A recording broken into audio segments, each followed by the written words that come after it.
Hi everyone, and I nearly forgot today, day 3, and I will not be able to do it over the weekend while I'm in Sydney, so I will try and do a big, longer one on Monday. I'll try and get one done tomorrow morning, and then on Monday I'll do a longer one. Anyway, I have been having quite a interesting day today, and that whole self-sabotage thing has been quite strong again today, and I've been really thinking about how it is we can stop ourselves from doing behaviours that we know don't benefit us anymore, like whether it's a habit like, I don't know, eating chocolate, which is one of my things, and or drinking alcohol or smoking, something that we know as Reiki masters but maybe aren't that beneficial for us, or whether it is also just a thought pattern that keeps going around that we then buy into and start to believe, like we were talking about the inner critic the other day. Whatever it is, I find it quite interesting that there's a part of me that can watch that and see that it's going on, and sometimes just be detached from it and not allow it to affect me, and then there's other times where I just go with it and take it by the horns and just like, okay, this is me, this is who I am, I'm this awful person that treats herself really badly and doesn't deserve any better. And I would just be interested to hear if anybody has any feedback or comments on how to counteract that, because it's something that, there are times when I can counteract it really well, and I can just call on my Reiki guides and they come in really strongly and just help me really feel strong and firm in myself, and I don't believe that voice anymore, or I don't feel like I need have the urge to do that destructive behavior or sabotaging behavior anymore. And then there are times when it's really hard to actually draw on their help, and today for me has been one of those days. I started off okay, I started off doing really well, but then as the day's gone on, it's kind of got a little bit harder, and it's actually interesting just to watch that going on and seeing myself buy into it or saying things that I don't really mean to people that are really trying to help me, and watching myself do it and thinking, there's part of me that's just thinking, where am I in this? Because there's a part of me that knows that it's almost like that part gets shoved out of the way, and this like petulant little child steps in and takes over. And yeah, I guess the more we become aware of it, the more we can really see ourselves doing those things is the way we can change it. And I know that's certainly one of the theories in counselling that we've been looking at this week in my course, is around awareness and how awareness can be a tool for change. So I really encourage you to really be open and honest with yourself about the times when you do that, so that that awareness can become more switched on. And I think today, actually, although I'm saying I've it's got worse as the day's gone on, I've also been more aware of it than I've ever been before, and so being able to step away from it at times. I haven't necessarily done that all day, but at times I've been able to just step aside from it and really not allow it to take me over as much.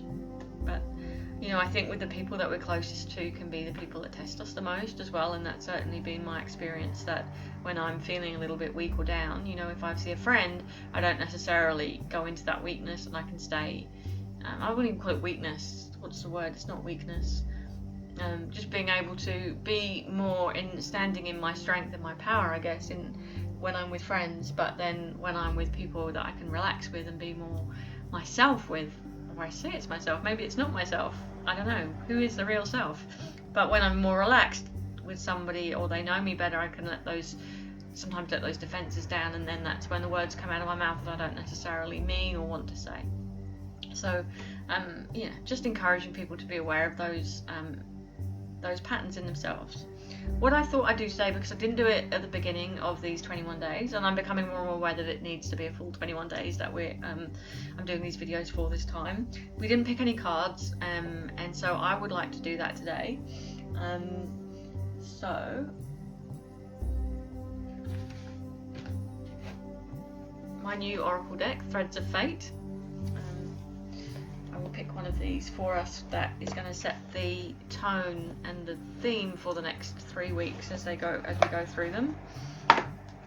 I will also pick an animal card, but I won't do that today. Maybe I'll do that tomorrow morning, so that we've got a spirit animal with us too. Sorry, this card's just got stuck at the bottom of the box. So while I'm shuffling these cards, I'm setting the intention that I'm pulling a card that is going to set the tone of the healing for all of us who decide to watch these videos whenever you choose to watch them. So whether you're doing them now, today's September the 19th, 2019, so 19/9/19, whether you are, doing that as I'm going, or whether you're watching them in 2 or 3 years' time. That still that energy of whichever card I picked today that we use for that becomes our healing. And this one just tried to fall out and then went back in, so we will take that one. Cool. It's manifest, so I don't know how well the camera's going to pick up because of the foil on the image, but it says manifest. Beautiful skull there. So bear with me while I find it in the book. There it is. Almost opened up straight at it. So this card signals a period of time where your manifestation work would be extra potent. When what you have been working toward is on its way to you. If you feel anxious or obsessive, it is time to release it and let the universe work some magic. When we are working on manifesting, it is important that we do the following. We must be clear on what we want, not what we don't want. We imagine and visualize ourselves experiencing it. This means tapping into the feelings we would have if we did have it. After we have focused on it long enough, we must release it so it can be manifested. This card asks you to examine your process. Are you lacking clarity in your desires? Are you sending the universe mixed signals by focusing on what you don't want or what you lack? Are you too focused? Reflect on how you show up for your manifesting practice and make any adjustments that need to be made. And then it's got Wisent. The Wisent, I don't know if that's how you pronounce it, Wisent, also known as the European bison, is considered a keystone species, which means its entire ecosystem depends on it for stability. Everything the bison does, from walking to eating to dying, has a profound effect on its environment. Wherever bison are found, the land, animals and humans have depended on it as an imperative part of life. When it comes to abundance and manifesting, the Wisent teaches us about the interconnectedness between all things. That all things are of use, even the things that may go unnoticed have tremendous power. For example, the Wisent is critical in pioneer plants taking root simply by the way it rolls in the dirt and sand. If we were to witness the bison rolling in the round, we most likely wouldn't think it is helping plants proliferate. It is the same with much of our work. Tiny things can add up to big results. Then it's got the plant medicine mullein. Mullein, I'm not sure how you pronounce that. Mullein rises out of large velvety leaves, often reaching up to 6 feet tall. If you look at it from a few feet away, it can look like a rocket just after launching. Throughout history, mullein has been used as a torch.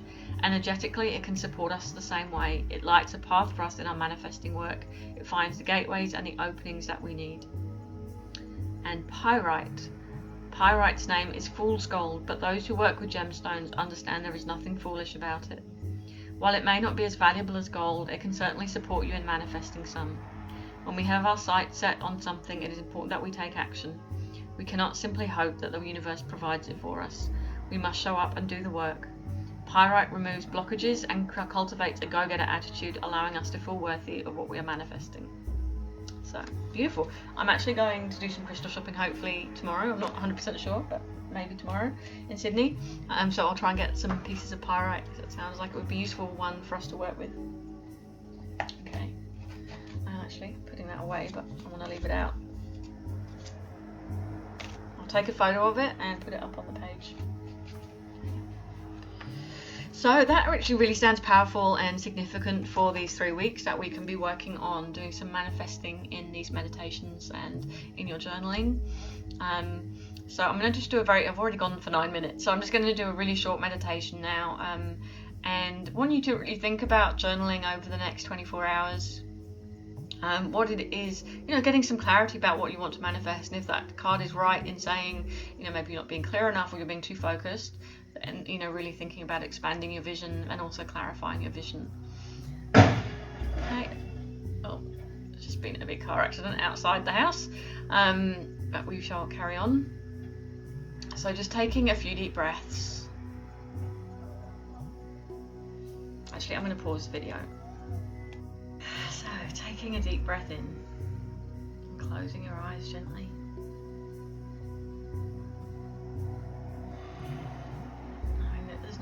else you need to be, nothing else you need to do. Grounding yourself through having your feet firmly on the ground and visualizing those roots that connect you in with the earth.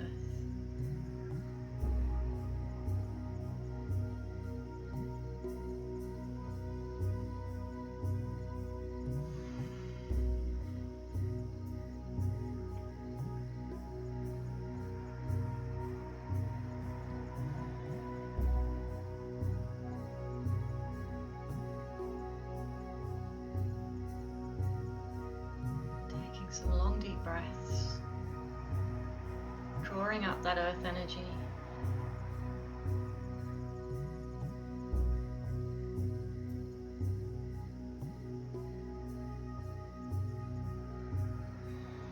Bring it into your body, grounding and filling.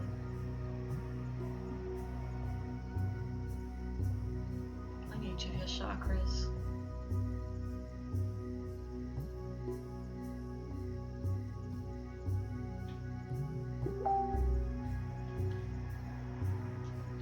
Connecting in with the earth. And just bringing to mind what it is you wish to manifest over the next 3 weeks. We're going to have a play with this.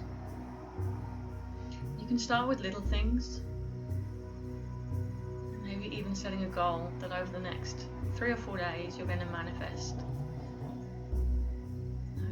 Whatever you feel you want to manifest. Maybe you could even just play with it in terms of, I want to see 3 black cockatoos, or I'm going to find a feather on the ground, a particular colour feather. I set that goal for you. Or that you're going to see so many white cars on the road. Or white's probably not the best one to use because there's lots of white cars, but lots of green. It's maybe you can see 3 green cars in the next time that you're out driving. So just play with it a little bit and think of things that are just playful, that you want to find or see, just to test your skills at manifesting. And I've always had good fun with this, so thinking of that, but then also thinking of the bigger picture of what over the next 3 weeks you want to set as your goal to manifest. Excuse me. And really, over the next 24 hours, I want you to really contemplate that and to flesh out a bigger picture and really narrow it down.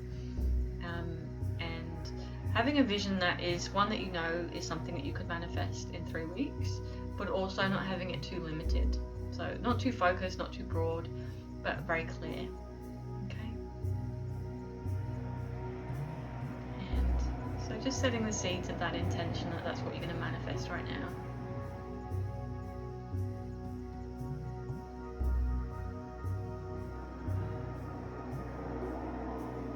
Bringing your Reiki guides in to empower you in this process over the next 3 weeks. Really drawing on their support. Feeling their presence by you right now.